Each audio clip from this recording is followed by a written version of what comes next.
Donc, bonjour Sébastien. Bonjour Julie. Donc, moi, je voudrais parler de ton bouquin aujourd'hui. Mhm. Parce qu'on a l'habitude de dire oui, tu as écrit un livre, parle-nous de quoi ça parle. Effectivement, on va parler de ça. Mais j'aurais parlé de toi, comment tu as vécu l'aventure de ce livre et quels sont les effets que ça a eu sur toi en tant qu'homme, en tant que personne et en tant qu'entrepreneur et sur ton audience et sur tes clients. Donc, parle-nous D'accord. du livre. Pourquoi ce livre ? Alors pourquoi ce livre Profession Entrepreneur Libre?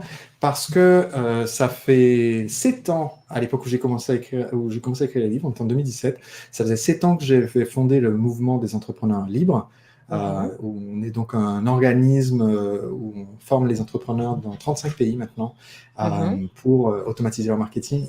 Donc avoir une activité, la lancer, la développer, automatiser les ventes et devenir entrepreneur libre. Et pour moi, entrepreneur libre, ça veut dire avoir la liberté financière, mais aussi la liberté de temps. Par exemple, quand ma fille est née en 2017, j'ai choisi de ne travailler qu'un jour par semaine pour avoir le reste du temps pour m'occuper d'elle. Et en fait, dans cette même période, juste peu de temps après la naissance de ma fille Alice, quelques jours plus tard, j'ai eu une idée. Je me suis dit, tiens, je vais faire un petit sondage auprès de nos clients, ceux qui sont porteurs de projets et qui ont tendance un peu à procrastiner leur idée de lancer leur activité. Et donc j'ai fait cette étude, on a lancé autour des porteurs de projets en disant, qu'est-ce qui fait que chaque année vous dites, allez, cette année c'est mon année, je lance mon business, et que l'année suivante c'est encore à nouveau dans les bonnes résolutions, genre d'année en année, c'est toujours un projet pour l'année d'après. Et t'as eu quoi comme réponse ? Et donc, j'ai eu des réponses fascinantes qui nous amenaient à un concours qui avait 79 excellentes raisons de ne jamais créer son entreprise. T'es Donc ça, sérieux ? c'est une des choses que je partage du coup au début du livre. Je te donne la checklist. Voilà les 79 bonnes raisons que nous ont donné tous ces porteurs de projets. Et parmi les bonnes raisons, il y a j'ai pas d'idée, je sais pas quoi faire. Il y a j'ai trop d'idées, du coup je sais pas laquelle faire, donc je fais rien. Ah oui, c'est pour ça aussi. Et il y a personne me soutient quand je parle de mon projet, ça intéresse personne. Et il y a ça intéresse trop les gens de ma famille. Dès que je parle de mon projet, tout le monde veut mettre son grain de sel. Et en fait, c'est très intéressant parce que quand on voit ça, on se rend compte que les raisons qui nous embêtent, quelqu'un a la raison exactement inverse et utilise ça également comme une excuse pour pas se lancer. Et derrière toutes ces raisons, des bonnes raisons de ne pas se lancer, des bonnes raisons. voilà, il y a en fait, premièrement, une peur, une appréhension. Et deuxièmement, donc là, il y a un travail, on va dire, personnel, d'oser s'affirmer et se lancer. Et deuxièmement aussi, c'est une question de manquer des outils. Des informations, en fait. Quand tu parles des outils, Exactement. c'est des Oui, outils la de stratégie, pensée et savoir la comment se stratégie. lancer, savoir quoi mettre en place.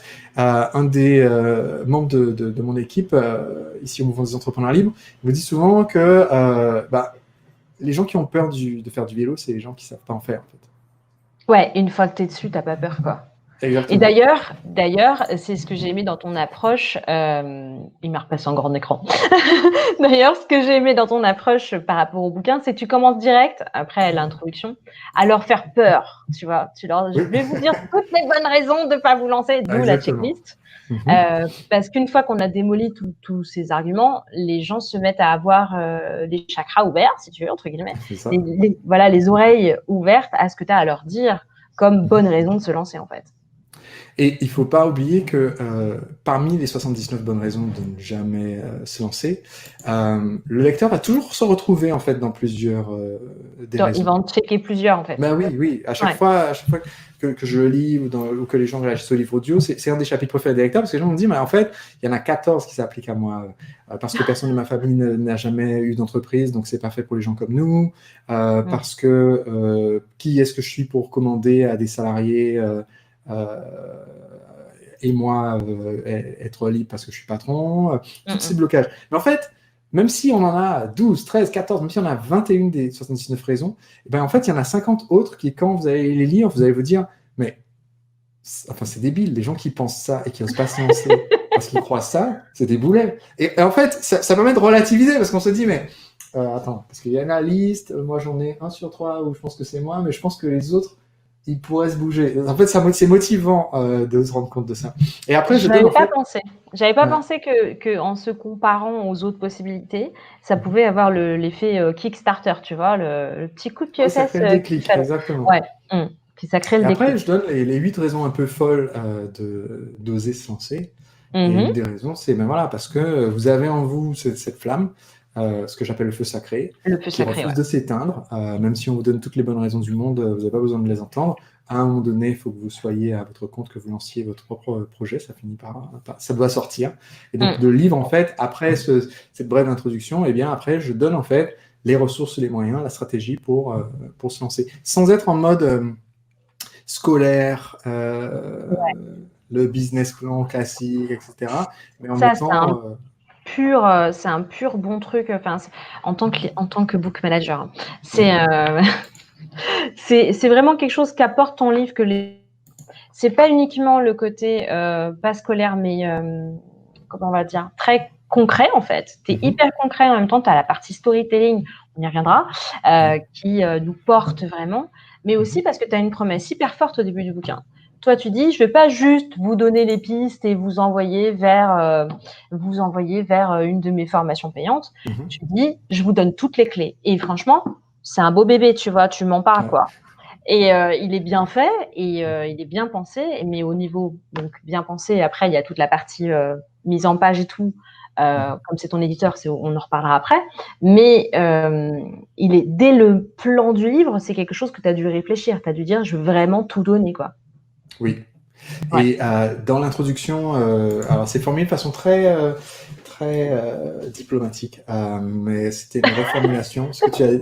Parce que dans la première version de l'introduction du livre, je dis voilà, en fait, en tant qu'expert, c'est quelque chose de très utile que d'écrire un livre et de pouvoir s'en servir pour mettre en avant ce qu'on a à proposer. Moi, je fais du consulting, je fais de la formation, et donc c'est très tentant de donner qu'un échantillon de la recette et de dire aux gens, si vous voulez vraiment savoir comment faire, là, mais ça, c'est pas il faut bien. payer.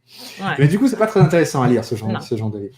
Et donc, du coup, ce que j'ai décidé quand j'ai écrit le livre, c'est que dans l'intro, je dis voilà, écoutez, je suis consultant, je suis formateur, je sais ce que je fais parce que je fais des formations, donc ce que je donne comme conseil, ça ne sort pas comme ça d'un chapeau. Mais en fait, je ne parle pas de mes formations dans le livre du tout. Je dis pas. Et tiens, au fait, donc il y a 9 façons de faire une offre irrésistible.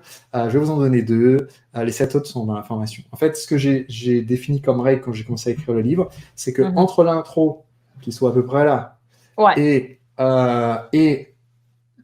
comment aller plus loin, qui se trouve à peu près là, tout à la fin, de tout ça, si quelqu'un a le livre électronique et qui fait une recherche à l'intérieur du mot formation, ben, à aucun endroit, il y a ma formation XYZ, en fait.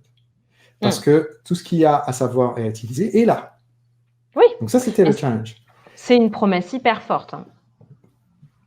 C'est une et en même temps, forte sur ton positionnement, en fait. Tu vois ce que et en même temps, ça pourrait être risqué parce qu'on pourrait se dire, bah oui, mais du coup, si j'ai donné tout ce qu'il y a dans la formation, dans le livre, personne ne va prendre la formation. Sauf que non. Sauf que non. Alors, justement, moi, j'ai une théorie sur la question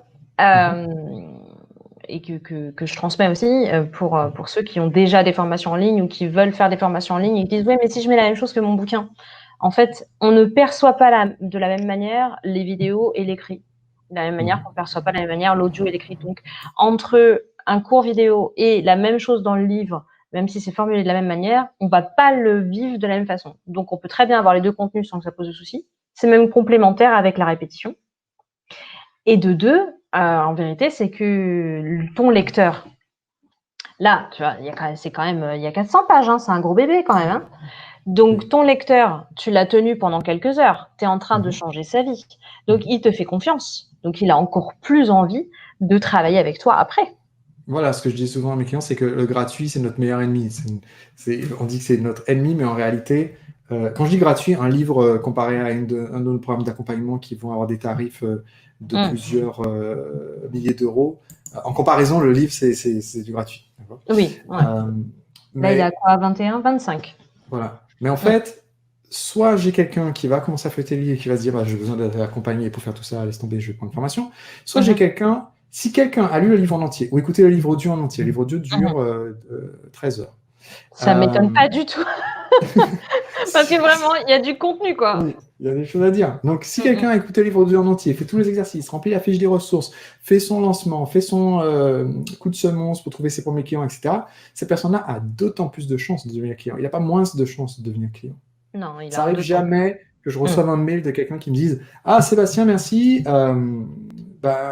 Je cartonne grâce à tes conseils que j'ai eus dans le livre et quelques bonus. Du coup, maintenant que mon entreprise fait 1 million d'euros, je disais que je ne vais jamais acheter une formation chez toi. » C'est jamais arrivé, ça. Ce qui arrive, c'est Sébastien, grâce à ça, ça m'a permis de me lancer et tout, ça cartonne. Maintenant, du coup, comment est-ce que je fais pour aller plus loin? Puis c'est aussi le principe de réciprocité. Tu as donné tellement qu'il y a la confiance envers toi et on a envie de continuer à bosser avec toi et de te donner d'une certaine manière, quoi. Maintenant, pour le livre audio, je trouve ça dommage, excuse-moi, mise en page parlant, je pense qu'on perd vachement de la valeur du livre si on n'a pas, j'arrive pas à cadrer, si on profite pas de la mise en page, parce que la mise en page est hyper forte pour intégrer les concepts. Alors en audio, on n'intègre pas pareil, mais je pense qu'on perd quelque chose, quoi. On perd les croquis, hein, on perd les petits schémas et tout. Alors, je m'en C'est parler de ça. dommage. Alors, heureusement, j'ai beaucoup travaillé là-dessus, c'est-à-dire avant d'aller enregistrer mon livre audio, j'ai acheté des formations sur la narration de livres audio. J'ai même acheté une formation sur la masterisation du livre audio pour comprendre le travail qu'allait faire le gars qui travaille avec moi sur le livre. Et donc, le livre audio est en fait une adaptation. D'accord, oui.